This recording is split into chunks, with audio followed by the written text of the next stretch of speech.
Olá pessoal, vamos resumir o que foi a nossa última aula aqui de produção e logística, ok?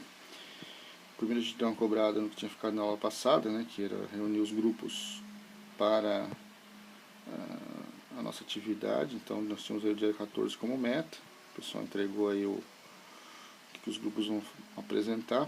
E para a aula, o que a gente acabou discutindo foi a questão do layout do arranjo físico. A gente fez um pequeno exercício para que você refletisse sobre essa questão, né? Você vê que você desenhou 3 diferentes layouts, né? Para um hospital, para produção de um veículo e um varejista de moda, né? Uma loja de departamento. E você viu que para cada processo houve um foco em alguma coisa, né? No primeiro você pensou mais no processo, nos departamentos, no segundo no produto, e no terceiro aí teve um mix de coisas, mas no final a gente tinha que ter pensado aí na questão de uma célula, né? Onde se reunia, por exemplo, moda masculina, feminina, ou esportiva, casual contra aquela coisa mais formal, né? Então vamos ver aqui o que teve a teoria, né? Em cima daquilo que você refletiu no exercício. A gente mostrou aqui uma definição de um arranjo físico, né, que é você dispor esses recursos dentro de um espaço. A gente chama de recurso qualquer coisa, uma mesa, uma pessoa, uma máquina, né. A gente também mostrou que quando você vai se preocupar, né, tem diversos fatores, né, principalmente quando esses recursos consomem espaços. Então quando você tira ou coloca alguma coisa nova, você tem que pensar nisso. Quando você tem que reduzir ou ampliar alguma área, alguma instalação, enfim, temos vários motivos para se preocupar a fazer, para se pensar no layout, né? Existem vários problemas, acho que o principal deles é essa questão que está ilustrada aqui, desses deslocamentos, né? Então isso causa às vezes um fluxo confuso. Então o deslocamento leva uma demora, né? Então tudo isso são problemas que são às vezes ocasionados pela falta de planejamento no seu layout.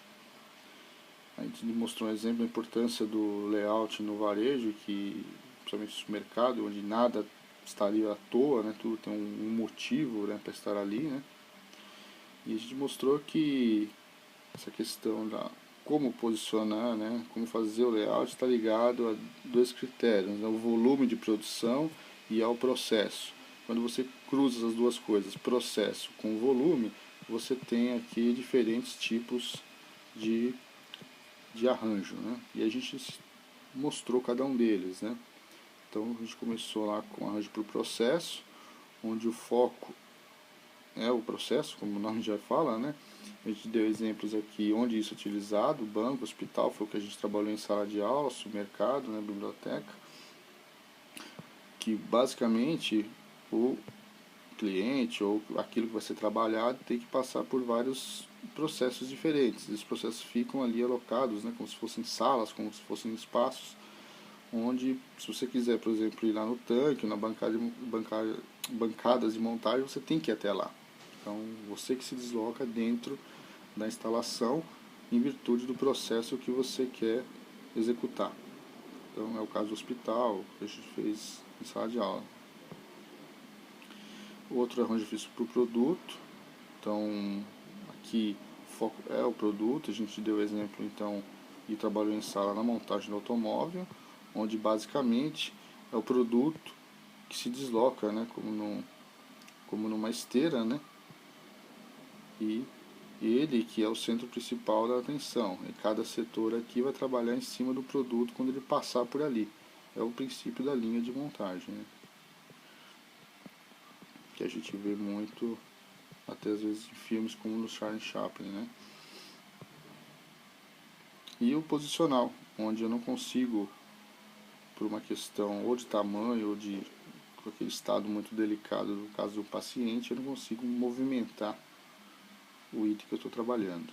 Então aqui, ó, você vai ter ele fixo no lugar e todo mundo atuando sobre ele, okay?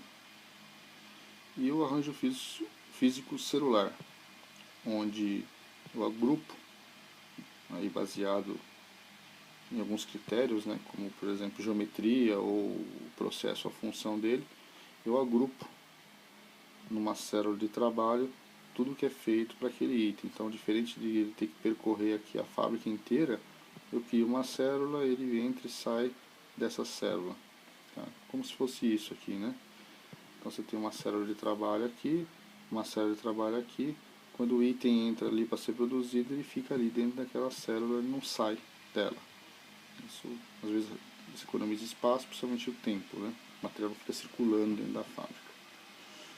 E a gente mostrou também o arranjo físico flexível, né? Quando você tem, por exemplo, estruturas como os norte-americanos têm lá, né? No caso do Super Bowl, e eles conseguem montar uma arena não, um palco para o show em questão de minutos. Então, e depois volta a ser um campo, quer dizer, é um arranjo físico bem flexível. Pode ser tanto um campo, um espetáculo esportivo, quanto um musical. E a gente falou um pouco sobre tempos e métodos aqui. Para isso existe uma matemática pesada por trás. A gente não entrou em questão na matemática, só citou, né? Para você realizar o trabalho existem várias etapas, né? Além do planejamento e do controle. E que o tempos e métodos se preocupa exatamente em entender como é que essas etapas aqui são cumpridas para reduzir o tempo, né? O que a gente chama de o lead time do processo, tá? Como é que a gente estuda isso? A gente pode usar diagrama de fluxo, né, para estudar um fluxo e propor mudanças. A gente pode usar o que chama de carta de processo, onde tem vários processos e aqui eu consigo mapear inclusive tempo e distância percorrida por os operadores. Isso tudo para depois tentar reduzir esses tempos e essas distâncias. Isso economiza, né, e eu faço um lead time melhor. Outra metodologia é também essa carta de atividades. Tem aqui duas, por exemplo, um processo onde eu tenho um atendente, seria da minha loja ou do meu hospital, enfim. Eu tenho aqui o cliente, eu vou mapeando o que cada um está fazendo em virtude do tempo, né? E aqui eu consigo descrever qual é a atividade, o tempo que consumiu, o tempo de espera. E eu consigo, de repente, ver algumas distorções e procurar corrigir. A gente também tem carta de operações, onde isso aqui é mais para atividades onde a estação de trabalho é fixa, e eu estou mensurando ou verificando o que ele faz lá com a sua mão direita e esquerda, as distâncias que essa mão percorre, para tentar ter ali uma instalação de trabalho mais eficiente, que ele possa produzir mais sem ter uma lesão, esse tipo de coisa. E o Service Blueprint, utilizado muito para serviços, onde a gente divide, a gente faz um mapeamento, né, com divisões, né, para o cliente, com a linha da interação, né, que o cliente interage com a tua empresa e a partir daqui ele não está vendo mais, né? Tudo para cá o que está acontecendo ele não está percebendo, né? A gente deu exemplo aqui no caso de um hotel.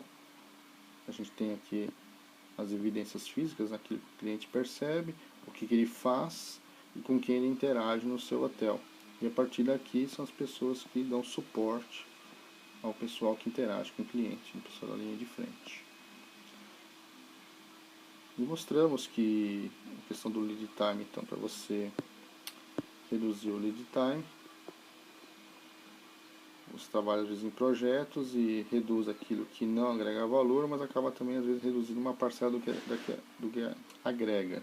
O ideal seria manter, né, essa parcela aqui e reduzir sim toda essa parte aqui que não agrega valor. Esse é o princípio do Lean, né? Aquela coisa enxuta do Lean Manufacturing, do Lean Logistics, do Lean Startup até, né? Que a gente mostrou que existe um livro, Soluções Enxutas, que trata um pouco mais desse tema, onde você consegue fazer pelo menos ou planejar como você faz essa redução aqui, né?